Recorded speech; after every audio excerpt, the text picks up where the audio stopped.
Salam satu hobi, salam satu air, sahabat-sahabatku, teman-teman di mana aja berada. Saya Reza Ornamental Fish. Nah, jadi berbicara tentang Vibas lagi. Kebetulan di video saya sebelumnya ada temen yang minta saran atau push video, push pembesaran baby Vibasnya. Dan ada juga salah satu sahabat kita mengalami ikan baby Vibasnya kurang nafsu makan. Nah, jadi nafsu makan tuh tiba-tiba tadinya rakus, tiba-tiba nafsu makan agak berkurang. Nah, jadi mungkin teman-teman yang bertanya ikut menonton mudah-mudahan terselesaikan, dan buat yang baru menonton mudah-mudahan menambah wawasan di seputar dunia ikan vibasnya. Nah, jadi sedikit bercerita tentang baby vibas, masalah ukuran dan size, perkembangan ukuran. Ini menurut pengalaman saya pribadi, di baby vibas ini per bulannya itu bisa mencapai 2 cm lah. Jadi saya ambil rata untuk pertambahan size itu per bulan itu 2 cm. Jadi dalam kurun waktu 1 tahun itu kurang lebih ukuran size itu 25 sampai 30 cm, karena memang setiap koloni itu berbeda. Dan seterusnya mulai dari 30 cm ke atas itu mulai agak sedikit ada perlambatan. Mungkin dalam tahun kedua itu bisa hanya kita kejar di ukuran size 37 bahkan sampai 40. Itu rata-rata, itu pengalaman pribadi saya selama memelihara baby vibas.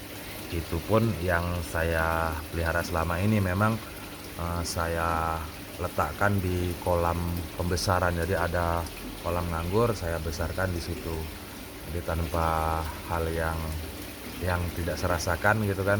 Nanti tiba-tiba besar aja gitu. Jadi sekedar ilustrasi lagi tambahan pemeliharaan, mungkin teman-teman di rumah memelihara pada bulan 1 lah ilustrasinya. Bulan 1 Januari teman-teman beli di ukuran 4 sampai 5 cm. Itu pada 6 bulan kemudian di bulan 6, jadi itu nanti rata-rata itu pengalaman saya pribadi itu 16, 17, 18 itu bisa meningkat sampai sebesar itu. Jadi dalam 6 bulan kurun pertambahan size itu kurang lebih ya 12 cm. Jadi kita bagi jadi sekitar 2 cm-an per bulan kurang lebihnya. Nah, jadi hanya semua itu dapat kita capai, dapat kita kejar, itu tentunya tergantung pemelihara sendiri, tergantung teman-teman sendiri di rumah. Karena apa? Yang pertama ini karena ikan ini memang hidupnya di dalam air.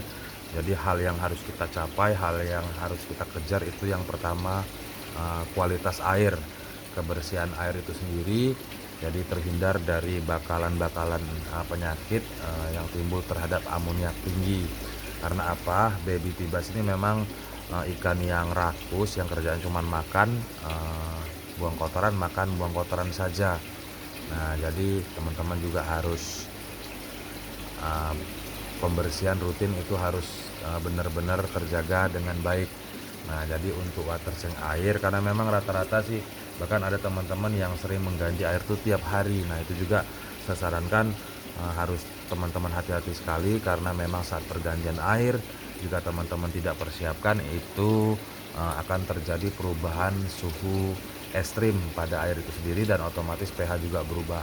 Dan saat itu pula ikan juga bisa jackpot, jadi bisa mati langsung.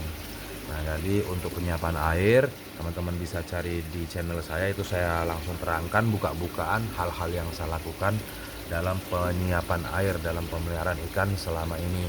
Jadi teman-teman bisa klik di channel saya, teman-teman cari penyiapan air, di situ ada. Jadi untuk selanjutnya kebersihan itu sendiri. Jadi kebersihan itu sendiri harus kita tetap kita jaga. Nah, seperti ini selalu pasti ada, setiap harinya ada kotoran-kotoran yang tersisa. Nah, kotoran tersisa ini harus kita rajin-rajin kita sedot manual. Jadi itu yang saya lakukan. Yang penting pada dasarnya jaga kualitas air, terus jaga kestabilan air saat water change. Nah, jadi memang banyak sekali penghobi baru teman-teman saya di sini beli per 10 ekor gitu ibaratnya. Jadi Nah, tiba-tiba mati. Hanya memang saya juga tak henti-henti menyarankan. Nah, jadi yang selanjutnya hal yang harus kita perhatikan dalam masa-masa pembesaran itu heater. Jadi memang untuk baby saya sangat menyarankan penggunaan heater. Nah, tentang heater juga nanti ada videonya tentang kegunaan fungsi heater. Jadi sedikit saya bahas di sini tentang kegunaan fungsi heater. Jadi heater di sini ini akuarium 1 meter. Ini ada satu sekat. Nah, ini tetap selama ini saya lakukan sortir terus sampai memang ukuran kira-kira udah cukup. Jadi yang pertama, sortir itu sendiri bertujuan memang menanggulangi kematian karena memang dia kanibal. Terus yang keduanya mengurangi ruang gerak si ikan. Nah, jadi setiap sekat ini kurang lebih 30 sampai 25 sampai 30 ekor setiap sekatnya. Itu saya batasi ruang geraknya karena memang pergerakan dari ikan ini sendiri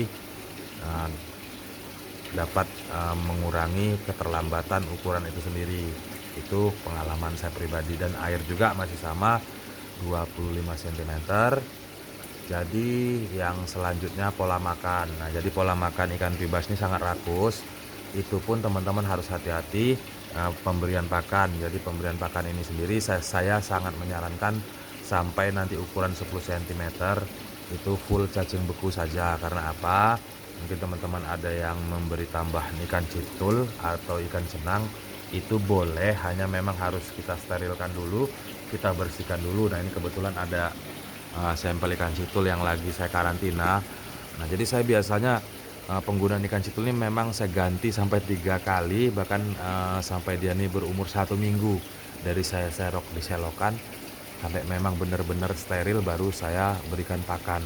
Itu pun dengan catatan teman-teman perhatikan ukuran dari citul itu sendiri, karena memang sering sekali terjadi yang saya alami, pemberian citul yang tanpa kita sadari kita serok, jadi kita berikan langsung pada baby pibas. Jadi mulut baby pibas ini nggak sanggup untuk menelannya, jadi dia sanggup untuk memakan sehingga ikan itu nyangkut, tiba-tiba ikan ini mati. Nah, itu tadi juga berbahaya. Jadi lebih baik teman-teman paksakan dahulu penggunaan cacing bekunya. Dan untuk pemberian pakan itu ya jangan terlalu berlebih, jangan sampai ada yang tersisa. Dalam patokan seperti ini teman-teman, masa-masa penggilingan, jadi gimana ya, masa-masa proses mulai dia makan sampai dia buang kotoran itu kurang lebih 5 sampai 6 jam. Jadi dalam kurung waktu 5 sampai 6 jam itu teman-teman bisa beri makan kembali. Jadi jangan bentar-bentar kasih makan, itu juga bahaya banget. Jadi untuk yang selanjutnya aerasi. Jadi aerasi juga di sini mendukung karena kita penggunaan heater itu sangat diperlukan aerasi yang cukup bagus. Jadi itu tadi fungsi dari air pendek karena memang kita penggunaan heater. Nah, jadi aerasi juga full, jadi tetap kadar oksigen juga tetap terjaga dengan baik. Nah, jadi garis besarnya pembesaran ikan ini tadi itu kembali lagi 2 cm rata-rata per bulan. Dan untuk itu semua kita harus jaga kestabilan kualitas air itu sendiri. Jadi pertumbuhan ikan itu sendiri bakal besar dengan sendirinya. Yang penting ikan sehat dahulu lah. Jadi ikan yang penting sehat dahulu, baru ikan ini bakal bisa tumbuh dengan sendirinya nantinya. Terus untuk makanan tambahan setelah usia atau usia 10 cm itu biasanya bisa juga dikasih citul, cenang atau katul itu tadi. Hanya memang benar-benar teman-teman harus karantina dahulu. Jadi banyak sekali para teman-teman juga yang ngejual citul itu juga memang benar-benar belum steril sudah dijual. Jadi bibit-bibit penyakit itu sangat banyak. Tiba-tiba ikan kena wet spot karena memang ikan pibas ini sangat rentan sekali. Jadi sekali kena wet spot terus timbul luka dan nggak lama akan mati. Nah, itu jadi untuk penanggulangannya sebelum semua terjadi lebih baik kita halang-halangi dahulu. Terus yang selanjutnya untuk makanan tambahannya mungkin di usia besar itu teman-teman udah mulai bisa ajarkan makanan potong. Jadi makanan potong di sini mungkin bisa udang, atau mungkin bisa ayam ayam apa, ayam potong. Nah, itu juga teman-teman bisa berikan, untuk push ukuran dan dari marking itu sendiri. Kalau soal marking itu sendiri memang yang pertama dari gen itu yang pertama, yang kedua dari pola makan, perawatan kita sendiri. Nah, jadi banyak sekali memang yang beredar marking itu marking sulapan. Jadi itu buat teman-teman juga yang beli-beli besar itu lebih baik beli yang nyata-nyata aja lah. Jadi memang banyak juga seller-seller kita yang agak sedikit nakal-nakal, dikit doping-doping, baru nanti selanjutnya dijual laku, tiba-tiba seminggu kemudian ikan ini tidak maksimal seperti yang sebelumnya. Jadi yang selanjutnya menyingkat video tentang pertanyaan teman-teman yang teman kita yang mengalami ikan baby bibasnya makan agak sedikit berkurang. Itu yang pertama, teman-teman juga harus jadi menganalisa ikannya sendiri. Jadi coba dicek apakah memang itu terjangkit penyakit seperti wet spot dan segala macam. Jika itu terjangkit, cepat-cepat teman karantina, jadi dirawat agar penyakitnya itu bisa kembali pulih. Hanya jika memang penyakit itu sendiri tidak ada, dan ikan ini nafsu makannya berkurang, nah itu otomatis menurut pengalaman saya itu otomatis dari perubahan suhu ekstrim setiap harinya yang teman-teman saat ganti air. Nah itu sendiri, heater itu sendiri sangat mendukung untuk mengembalikan. Jadi disiapkan dulu airnya, jadi heater juga harus yang sesuai. Jadi di sini heater yang saya gunakan ukuran akuarium 1 meter, ketinggian air 25 cm maksimal. Itu heater saya gunakan ukuran 100. Jadi hanya sedikit saja saya menggunakan heater ukuran 100. Karena apa? Saat pergantian air, jadi normalisasi ke suhu sebelum pergantian air itu tidak terlalu lama, jadi menyebabkan tingkat kestresan pada ikan bibasnya tidak terlalu neman, dan bisa ikan bibas itu ya kurang nafsu makan. Nah, jadi sedikit bincang-bincang, sedikit panjang lebar, mudah-mudahan bermanfaat buat teman-teman semua yang bertanya. Mudah-mudahan terjawab, yang belum menonton, yang baru menonton, mudah-mudahan menambah inspirasi baru dalam pemeliharaan dunia bibasnya. Jadi salam dari saya buat teman-teman yang ingin bertanya, boleh saya bebaskan selagi saya mampu untuk menjawabnya menurut pengalaman saya pribadi, jadi tanpa ada rekom-rekom dari lain. Jadi menurut pengalaman saya pribadi akan saya lanjutkan video-video saya. Mudah-mudahan bermanfaat. Salam satu hobi, salam buat teman-teman semua, salam Reza Ornamental Fish.